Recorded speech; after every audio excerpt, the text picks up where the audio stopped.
বন্ধুরা, আজকে তোমরা যারা ডব্লিউপি কনস্টেবল এক্সাম দিয়ে এলে তোমাদের কেমন পরীক্ষা হলো কমেন্ট করে জানাবে, ঠিক আছে। আর জাস্ট এটা আমার একটা এক্সপিরিয়েন্স বলছি স্টুডেন্ট হিসেবে, কারণ আমিও পরীক্ষা দিয়েছি।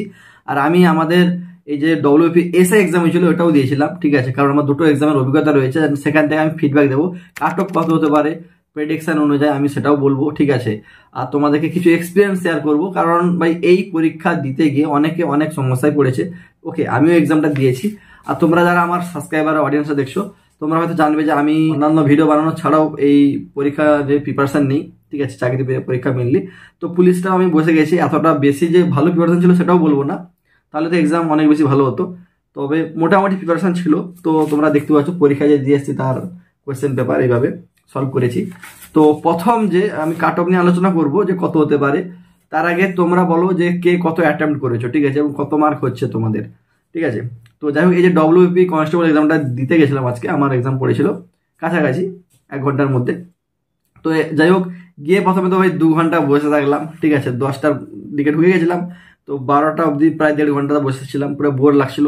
তারপরে যাই হোক, মাত্র 1 ঘন্টার এক্সাম, 85টা কোয়েশ্চেন, তার মধ্যে 50 ম্যাথ প্লাস রিজনিং নিয়ে।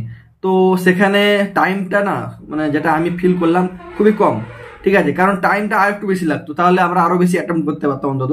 তো যাই হোক, এই যে কোয়েশ্চেন তোমরা দেখতে পাচ্ছ, অনেক অ্যাটেম্পটও করেছি, ঠিক আছে। প্রিপারেশন আমার অতিরিক্ত যে ভালো ছিল এটা বলবো না, তবে যেরকম প্রিপারেশন ছিল কোয়েশ্চেন কিছু কিছু সরলও ছিল, তবে ম্যাথগুলো বেশি ক্যালকুলেটিভ ছিল।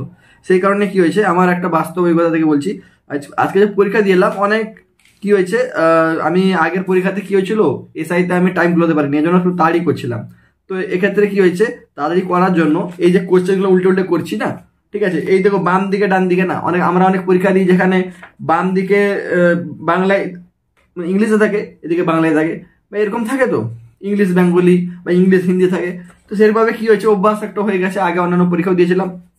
তো এক্ষেত্রে কি হয়েছে, একটু তাড়াতাড়ি করার জন্য, যেহেতু সবগুলো কোয়েশ্চেন অ্যাটেম্প করতে মাথায় আছে, সেই জন্য কি হয়েছে, এই দেখো কিছু কিছু কোয়েশ্চেন, জানা কোয়েশ্চেন আমি ছেড়ে চলে গেছি, বিশেষ করে জিকে, ঠিক আছে, মানে ওই কোয়েশ্চেনগুলো চোখেই পড়েনি, এরকম হয়েছে। তো এরকম ভাবে কি হয়েছে, মানে জানা 5-6টা কোয়েশ্চেন ভাই আমি ছেড়ে দিয়েছি। বাড়িতে এসে যখন একটু ভালোভাবে কোয়েশ্চেন উল্টে উল্টে দেখছি, ভাই কোয়েশ্চেন তো করিনি আর কি, খুব ইজি কোয়েশ্চেন গুলো করিনি। এরকম কিছু কোয়েশ্চেন জিকেতে আমার গেছে, ইংলিশে একটা গেছে। তো এইভাবে 4-5টা কোয়েশ্চেন গেছে। আর পরীক্ষার দেওয়ার সময় মাথা মানে এত কুইক করছি যে ইজি কোয়েশ্চেন ভাই সলভ হচ্ছে না। তারপর ভাই পরীক্ষা শেষ হওয়ার পর যখনই কোয়েশ্চেন দেখছি, ভাই মনে হচ্ছে এটা তো আমি পারতাম। তো এরকমও তোমাদের হয়েছে আশা করি। তো টাইম নিয়ে সমস্যা হয়েছে, প্রথম কথা, একজন স্টুডেন্ট হিসাবে আমার এটা এক্সপিরিয়েন্স। অ্যান্ড কোয়েশ্চেন লেভেল নিয়ে এখন কথা বলবো। দেখো, কোয়েশ্চেন কিন্তু এতটা সহজ হয়নি, ইজি বলা যাবে না, মডারেট কোয়েশ্চেন এটা, ঠিক আছে। মানে অনেক হার্ড সেরকম না, কিছু কোয়েশ্চেন হার্ড ছিল, জিকে বেশি ছিল, কারেন্ট অ্যাফেয়ার্স তেমন দেয়নি, যারা পড়েছো সময় নষ্ট হয়েছে, সেটাও একটা ব্যাপার রয়েছে। তো এই হচ্ছে এক্সপিরিয়েন্স। আর টাইম নিয়ে প্রচুর গন্ডগোল ভাই, এটা একটু যদি বেশি টাইম হতো তাহলে আমার সুবিধা হতো। অ্যান্ড আই থিঙ্ক তোমরা সবাই সহমত এটা নিয়ে, যে টাইম আর একটু বেশি লাগতো, তাহলে তোমরা আরো কোয়েশ্চেন অ্যাটেম্প করতে পারতে, ঠিক আছে। কার কি অভিজ্ঞতা কমেন্ট করে বলো। এখান থেকে ভুল থেকে মানুষ শিক্ষা নেয়, ভেঙে পড়ার কিছুই নেই। চেষ্টা করো, সামনে আরো এক্সাম হবে, কেপি রয়েছে যারা তুলেছো সেটার দিকে টার্গেট নাও, অন্যান্য এক্সামের দিকে টার্গেট নাও, এবং ভেঙে পড়লে চলবে না, চেষ্টা করতে থাকো, ঠিক আছে। এখন কাট অফ বলবো। তো যেহেতু দেখো আমার এতটা বেশি হয়নি, আমি বলতে গেলে 40-45 এরকম যদি হয় হতে পারে, তবে দেখা যাক কত হয়। তো তোমাদের ভাই কত হবে ওটা কমেন্ট করে জানাও, ঠিক আছে, নাম্বার। তো যাই হোক, এখন কাট অফ নিয়ে কথা বলবো। দেখো, কোয়েশ্চেনের যা লেভেল দেখলাম আমি, ঠিক আছে, খুব কম জনই রয়েছে 50+ পাবে, ঠিক আছে, ইউআরদের ক্ষেত্রেই বলছি।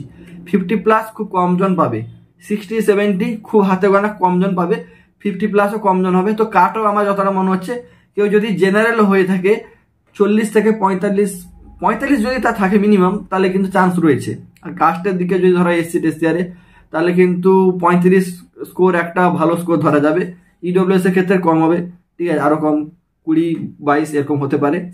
তো এইভাবে কাট অফ যাবে গাইস, যেটা আমার পার্সোনালি মনে হচ্ছে। এটা একটা জাস্ট প্রেডিকশন, এটা কিন্তু মানে ফাইনাল তো কেউ বলতেই পারবে না। তো যাই হোক, পরীক্ষাটা আরো ভালো হতো যদি টাইম থাকতো, এটা হচ্ছে মেন কথা। তো কিছু কোয়েশ্চেন মানে জানা কোয়েশ্চেন পারিনি, আর অঙ্কগুলো ক্যালকুলেট থাকার জন্য ভাই সময় দিয়ে করতে পারিনি, ছাড়া হয়ে গেছে।